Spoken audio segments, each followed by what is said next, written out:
Perkenalkan, nama saya Ervina Fitriani. Saya dari program studi S1 Keperawatan semester 7 kelas B.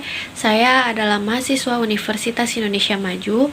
Di sini saya akan sedikit menjelaskan materi mengenai kompensasi tubuh saat tekanan darah rendah atau hipotensi. Hipotensi adalah suatu keadaan di mana tekanan sistoliknya itu kurang dari 100 mm air raksa. Atau yang sering kita ketahui, hipotensi adalah tekanan darah rendah. Tekanan sistolik adalah tekanan darah yang berada di atas. Contohnya seperti tekanan darah 120/80. Maka angka penyebutan dari tekanan darah sistolik adalah 120. Di aorta terdapat beberapa reseptor-reseptor yang dinamakan sebagai baroreseptor. Jadi, jika kompensasi tubuh ketika tekanan darah kurang dari 100 mm air raksa, maka baroreseptor akan memberi sinyal.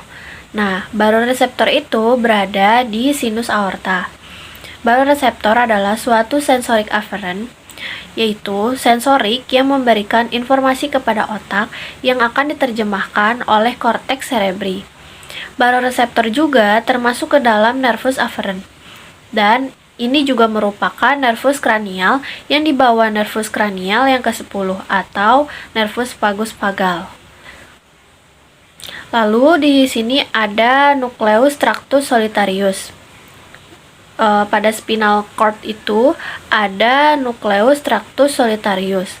Di situ ada 3 sel yang memiliki fungsinya berbeda-beda.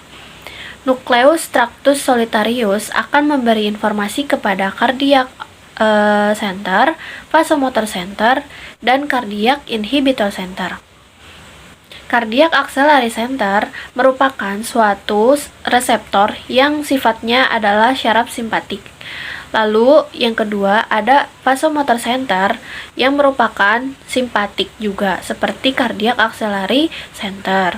Lalu yang terakhir ada cardiac inhibitor center yang merupakan syaraf parasimpatik. Cardiac inhibitor center juga merupakan suatu nervus vagus vagal yang utama, yaitu nervus yang membawa syaraf parasimpatik yang secara luas. Tekanan darah dipengaruhi oleh cardiac output dikali resistensi. Cardiac output juga dipengaruhi oleh nadi dan nadi kali stroke volume. Sedangkan resistensi dipengaruhi oleh 8N dikali L per jari-jari pangkat 4. Nah, ketika tekanan darah di bawah 100 mm air raksa, maka baroreseptor akan teraktivasi jika adanya regangan dari pembuluh darah atau intravaskuler. Dan yang menjadi masalah adalah terjadi tekanan darah yang kurang dari 100 mm air raksa, maka akan terjadi penurunan regangan. Maka informasi tersebut akan diterima oleh spinal cord yang nantinya akan diterjemahkan dengan terjadinya tekanan darah rendah. Maka dari itu, ia akan menyuruh cardiac axillary center, vasomotor center untuk bekerja dan akan menstop cardiac inhibitor center.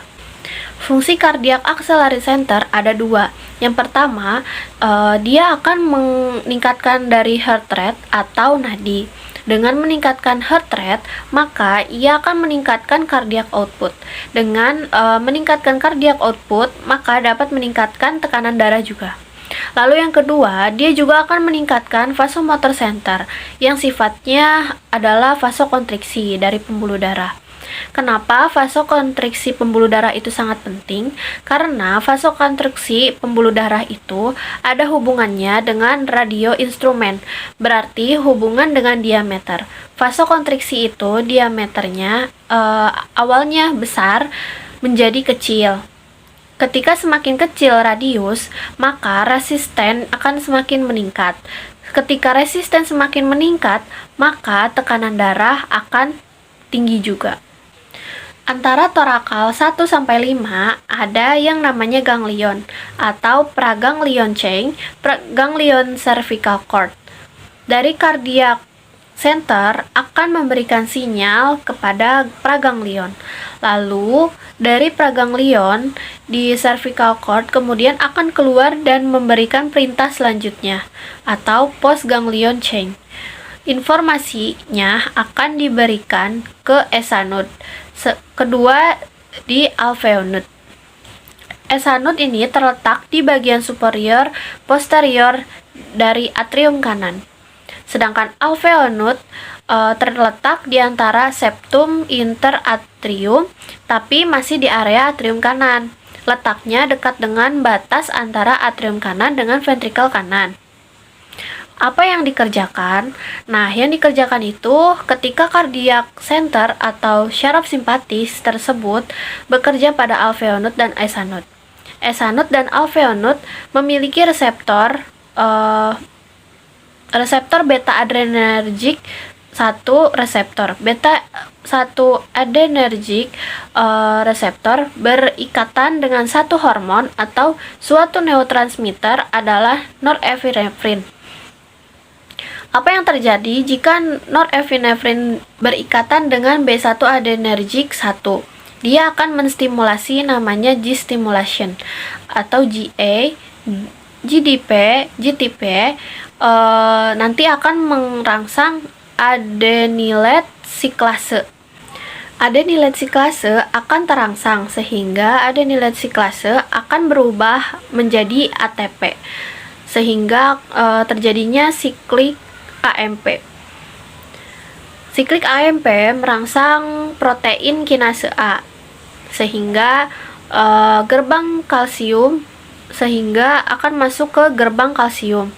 Maka kalsium yang berada di luar sel ESA node dan alveol node banyak masuk ke dalam sehingga kalsium yang ada di dalam ia akan tinggi. Kalsium tinggi akan memicu terjadinya kontraksi sehingga terjadi peningkatan dari nadi. Peningkatan nadi akan meningkatkan cardiac output.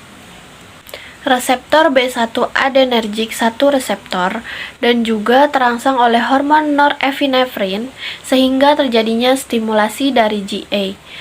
Maka akan mengeluarkan GDP. Kemudian akan memasukkan GTP. Kemudian akan mengaktifkan adenylet siklase. Kemudian adenylet siklase akan mengubah ATP menjadi siklik AMP. Kemudian siklik AMP akan mengubah protein atau menstimulasi protein kinase A. Maka protein kinase A akan membuka satu gerbang atau chain out dan yang akan masuk salah satunya kalsium. Kalsium akan masuk ke miokard. Di dalam miokard bertugas untuk menyempitkan jembatan pemisah antar aktin dan miosin. Yang dimana aktin dan miosin itu bertugas untuk menyempitkan jembatan pembuluh. Untuk menyempitkan jembatan pemisah antara aktin dan miosin. Peningkatan kontraksi dengan aktin dan miosin akan meningkatkan kontraksi dari jantung itu sendiri, sehingga terjadinya peningkatan kontraksi. Jika terjadinya peningkatan kontraksi, maka akan terjadi peningkatan end-diastolic volume. Nah, peningkatan end-diastolic volume akan meningkatkan stroke volume. Maka stroke volume dipengaruhi oleh 3 seperti prelude, kontraktilitas, dan afterload. Maka dengan adanya peningkatan kalsium di dalam sel miokard, dia akan meningkatkan pelekatan aktin dan miosin. Pelekatan aktin dan miosin semakin erat, maka akan terjadinya peningkatan kontraktilitas. Peningkatan kontraktilitas akan meningkatkan stroke volume. Peningkatan stroke volume akan meningkatkan cardiac output. Dan ketika cardiac output meningkat, akan terjadinya peningkatan tekanan darah. Ketika terangsang oleh praganglion chain yang ada di spinal cord, lalu akan merangsang medula adrenal yang ada sel kromofinnya. Maka akan mengeluarkan suatu hormon yang dinamakan norepinefrin dan epinefrin. Bagaimana mekanismenya? berawal dari tunika media yang akan terangsang dengan suatu hormon epinefrin dan norepinefrin, lalu akan masuk reseptornya alpha 1 adrenergic resisten, berikatan dengan norepinefrin, lalu membuat pembuluh darah mengalami vasokontraksi. Dari situ akan terjadinya penurunan radius. Selanjutnya akan terjadinya peningkatan resisten, sehingga terjadinya peningkatan tekanan darah. Lalu selanjutnya ada di hati. Hati secara konsisten akan mengeluarkan suatu protein yang namanya angiotensinogen, lalu masuk ke dalam pembuluh darah. Renin akan mengakibatkan angiotensinogen yang dikeluarkan hati tersebut menjadi angiotensinogen 1, sehingga angiotensinogen 1 akan masuk lagi ke pembuluh darah tersebut. Kemudian dia akan dioptimalkan kinerjanya. Lalu selanjutnya ke paru-paru. Di paru-paru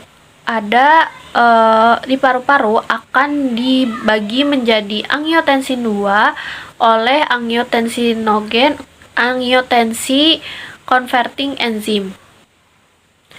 Nah, vasomotor juga memiliki sel praganglion yang ada di spinal cord. Kemudian akan memberi rangsang kepada pembuluh darah untuk terjadinya vasokonstriksi pembuluh darah. Nah, ketika terjadinya penurunan tekanan darah, maka ginjal akan mengeluarkan hormon renin yang mengubah angiotensinogen menjadi angiotensinogen 1, lalu akan menjadi ACE, dan sehingga akan terjadi angiotensin 2. Di area ginjal atau bagian adrenal atau medula ada juga yang namanya korteks. Nah, korteks dari glomerulus yang korteks glomerulus yaitu suatu hormon aldosteron. Aldosteron bekerja di tubulus distal. Nah, hipotalamus akan menyuruh himoresis mengeluarkan hormon ADH. Lalu akan bekerja di nefron di bagian tubulus ductus collectivus untuk menyaring banyak air. 93% disaring sehingga air tersebut terjadi peningkatan volume cairan dalam pembuluh darah. Maka akan terjadinya peningkatan end-diastolic volume, sehingga terjadinya peningkatan stroke volume. Lalu akan mempengaruhi dan akan meningkatkan cardiac output dan terjadinya peningkatan tekanan darah. Sekian penjelasan dari saya mengenai kompensasi tubuh saat tekanan darah rendah. Mohon maaf jika masih banyak kekurangan dan masih banyak kesalahan. Terima kasih. Wassalamualaikum warahmatullahi wabarakatuh.